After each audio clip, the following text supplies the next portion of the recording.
যারা অন্যায় করলো তাদেরকে বাঘ বলে সম্বোধন করছে, যারা অন্যায় করলো তার কত সুগার আছে তাই নিয়ে মাননীয়ার চিন্তা হচ্ছে। যে বাচ্চাদের মিড ডে মিল থেকে চুরি করেছে, যারা গরিব মানুষের রেশন যারা চুরি করলো, তার নাকি সুগার হয়ে গেছে, মাননীয় খুব চিন্তিত। কিন্তু বাংলায় রন্ধে রন্ধে যে দুর্নীতি ঢুকে গিয়েছে তৃণমূল কংগ্রেসের, সেই দুর্নীতি মুক্ত বাংলা কি করবে মাননীয় একটুও ভাবছেন না। হয়তো তার ভাবার সময় নাই, কিন্তু আমাদেরকে ভাবতে হবে। আমাদের বাংলা সম্প্রীতির বাংলা, ঐক্যের বাংলা, সৌহার্দ্যের বাংলা, এই বাংলা নিয়ে আমাদেরকে ভাবতে হবে আমাদের বাংলাকে কিভাবে এগিয়ে নিয়ে যাব। তাই বন্ধুগণ, দীর্ঘদিন ধরে আমরা বলে আসছি আমাদের রাজনৈতিক দলের প্রতিষ্ঠা লগ্ন থেকে যে আমাদের ক্ষমতা দখল বড় কথা স্বপ্ন নয়, সমাজ ব্যবস্থা পরিবর্তনটাই আমাদের স্বপ্ন। তাই আমরা আমাদের কাজে লেগে আছি।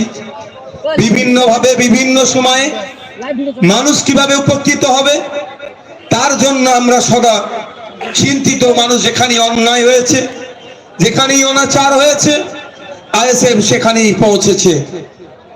আপনারা জানেন কদিন আগে চোপড়াতে বিএসএফ একটা পরীক্ষা খনন করছিল, সেখানে মাটি চাপা পড়ে 4টে শিশুর প্রাণ গিয়েছে। সেটা নিয়ে তৃণমূল কংগ্রেস অনেক রাজনীতি করলো, কিন্তু খোঁজ নিয়ে দেখুন তার পরিবার এখনো হয়তো ক্ষতিপূরণ পায়নি। কিন্তু আমরা আমাদের রাজ্য নেতৃত্বরা গিয়েছিলেন, তাদের পরিবারের সাথে কথা বলেছি, প্রয়োজনে আমরা তাদেরকে আশ্বস্ত করেছি।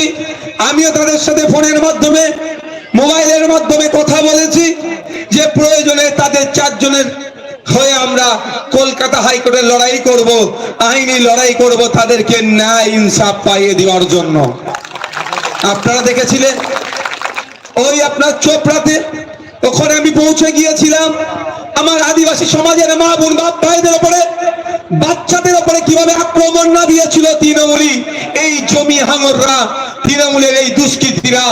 ওখানে ওদের বাড়ি ঘরদর পুড়িয়ে দিয়েছিল, বাচ্চাদের বই পেন খাতা পুড়িয়ে দিয়েছিল, খাবার দাবার যা ছিল চুরি করে নিয়ে চলে গিয়েছিল।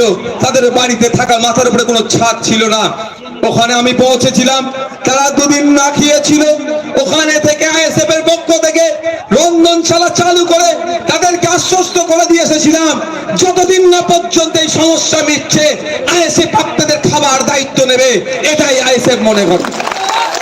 আইএসএফ চিন্তা ভাবনা এটা। ওনারা আমাদের ভোট দিল না দিল ওটা নিয়ে আমরা ভেঙে পড়ি না। আমাদের কাজ তারা অত্যাচারিত, তারা বঞ্চিত, তারা লাঞ্ছিত, তাদের পাশে থাকতে হবে। আজকে আপনারা জানেন রক্ত অর্পণ শিবির চলছে।